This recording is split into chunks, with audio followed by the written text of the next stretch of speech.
ആര്യാട് കൊലപാതകത്തിൽ പ്രതികൾ പിടി.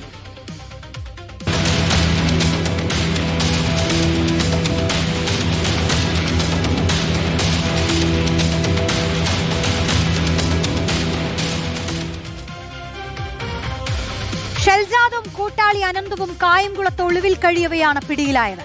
കഴിഞ്ഞ വെള്ളിയാഴ്ചയാണ് ആര്യാട് സ്വദേശി അഖിലിനെ വീട്ടിൽ നിന്ന് വിളിച്ചിറക്കി കുത്തിക്കൊലപ്പെടുത്തിയത്. മനീഷ് മഹിബാൽ നൽകും കൂടുതൽ വിശദാംശങ്ങൾ. മനീഷ്, ഈ കൊലപാതകത്തിന്റെ വാർത്ത, അതിലിപ്പോൾ അന്വേഷണം നടക്കുന്നുണ്ടായിരുന്നു. പ്രതികളിലേക്ക് എത്താൻ എന്തായാലും കഴിഞ്ഞിരിക്കുകയാണ്. എന്തൊക്കെയാണ് ഇതിൽ അന്വേഷണ സംഘത്തിൽ നിന്നും നമുക്ക് ലഭ്യമാകുന്ന വിവരങ്ങൾ മനീഷ്? റോഷ്നി, ഈ പ്രതികൾക്ക് വേണ്ടി വലവിരിച്ച് കാത്തിരിക്കുകയായിരുന്നു ആലപ്പുഴ നോർത്ത് പോലീസ്. 3 സംഘങ്ങളായി തിരിഞ്ഞുകൊണ്ടായിരുന്നു അന്വേഷണം. ഒന്ന്, ഇവരുടെ സ്വദേശം കായംകുളം ആയതുകൊണ്ട് തന്നെ കായംകുളം കേന്ദ്രീകരിച്ച് ഇവരെ ലഭിക്കുന്നില്ലെങ്കിൽ അല്ലെങ്കിൽ തന്നെ ഇവരെ സഹായിക്കുന്ന ആരെങ്കിലും ഉണ്ടോ എന്നത് കേന്ദ്രീകരിച്ച് ഒരു അന്വേഷണം. മറ്റൊന്ന്, എറണാകുളം കേന്ദ്രീകരിച്ച്, മറ്റേ ആലപ്പുഴ നഗരം കേന്ദ്രീകരിച്ച് വരുന്ന അന്വേഷണം ഉണ്ടായിരുന്നു. അതായത് കഴിഞ്ഞ ദിവസം ഈ കൊലപാതകത്തിന് ശേഷം പ്രതികൾ കൊല നടത്തിയ ശേഷം ഒരു ഓട്ടോറിക്ഷ ഡ്രൈവറുടെ കഴുത്തിൽ കത്തി വെച്ച ശേഷമാണ് ആലപ്പുഴ വരെ, അതായത് ആര്യാട് നിന്നും ആലപ്പുഴ വരെയുള്ള ഭാഗത്തേക്ക് 6 കിലോമീറ്റർ ദൂരം ഓട്ടോറിക്ഷ ഡ്രൈവറെ കത്തിമുന്നിൽ നിർത്തിയായിരുന്നു ഇവർ ആലപ്പുഴ നഗരത്തിലെത്തിയത്. ശേഷം നടന്ന് ഇവർ റെയിൽവേ സ്റ്റേഷനിൽ എത്തി. ഏകദേശം 20 മിനിറ്റോളം ആലപ്പുഴ റെയിൽവേ സ്റ്റേഷനിലെ AC വിശ്രമ മുറിയിൽ വിശ്രമിച്ച ശേഷം എറണാകുളത്തേക്ക് യാത്ര ചെയ്തു. പക്ഷേ ഇവർ ബാംഗ്ലൂരിലേക്ക് കടന്നു കളഞ്ഞു എന്നാണ് പോലീസ് സംശയിച്ചത്. പക്ഷേ ഇവർ ബാംഗ്ലൂരിലേക്ക് കടന്നു കളഞ്ഞിട്ടില്ലായിരുന്നു. ഇവർ എറണാകുളത്ത് തന്നെ ഉണ്ടായിരുന്നു. ഫോൺ ഉപയോഗിക്കാത്തതുകൊണ്ട് തന്നെ ഇവരെ ട്രാക്ക് ചെയ്യാൻ പോലീസിന് കഴിഞ്ഞിരുന്നില്ല. പക്ഷേ ഇവർ ഇന്ന് ഉച്ചയ്ക്കാണ് ഏറ്റവും നിർണായകമായ വിവരം പോലീസിന് ലഭ്യമായത്.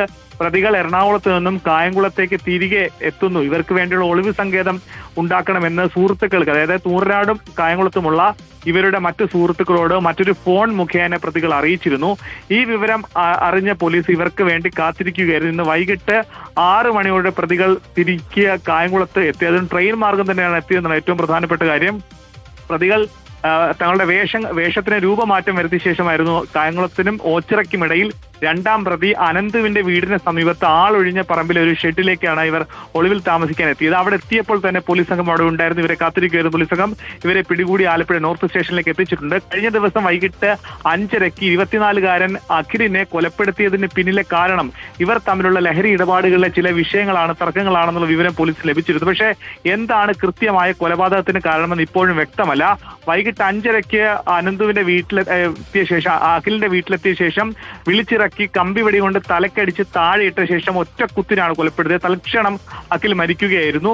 അങ്ങനെ അത്രയും വലിയ കൊലപാതകത്തിനുള്ള കാരണം എന്തെന്നുള്ള കാര്യങ്ങൾ പോലീസ് ഇപ്പോൾ അന്വേഷിച്ചു വരികയാണ്. എന്താണെങ്കിലും പ്രതികൾ ഇപ്പോഴിതാ ആലപ്പുഴ നോർത്ത് പോലീസിന്റെ കസ്റ്റഡിയിലുണ്ട്. ഇവരുടെ അറസ്റ്റ് രേഖപ്പെടുത്തി ഇവരെ നാളെ ആയിരിക്കും കോടതിയിൽ ഹാജരാക്കുക. കോടതിയിൽ ഹാജരാക്കിയാലും വീണ്ടും, കാരണം ഈ ഷെൽഷാദ്, 1-ാം പ്രതി ഷെൽഷാദും 2-ാം പ്രതി അനന്തു ഒട്ടേറെ ക്രിമിനൽ, ഗുണ്ട, മയക്കുമരുന്ന് കേസുകളിലെ പ്രതികളാണ്.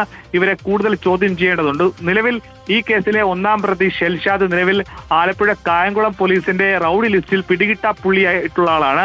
അങ്ങനെ ഒളിവിൽ താമസിക്കാൻ വേണ്ടി ആലപ്പുഴ ഭാഗത്തേക്ക് എത്തിയ സമയത്ത് കഴിഞ്ഞ ദിവസം ബാറിലുണ്ടായ ഒരു സംഘർഷത്തിലും ഷെൽഷാദിനെ പോലീസ് കേസെടുത്തിരുന്നു. ആ കേസിലും ഷെൽഷാദ് ഒളിവിലാണ്. അങ്ങനെ ഇരിക്കെയാണ് ഇന്ന് കഴിഞ്ഞ ദിവസം വെള്ളിയാഴ്ച വൈകിട്ട് അഖിൽ എന്ന ചെറുപ്പക്കാരനെ വീട്ടിലെത്തി വീട്ടിൽ നിന്ന് വിളിച്ചിറക്കി കുത്തി കൊലപ്പെടുത്തിയത്. എന്നാണെങ്കിലും പ്രതികൾ ഇപ്പോൾ ആലപ്പുഴ നോർത്ത് പോലീസിന്റെ കസ്റ്റഡിയിലുണ്ട്. റോഷ്നി, ശരി, മനീഷ് മഹിബാലാണ് ഈ വാർത്തയുടെ വിവരങ്ങൾ നൽകിയത്.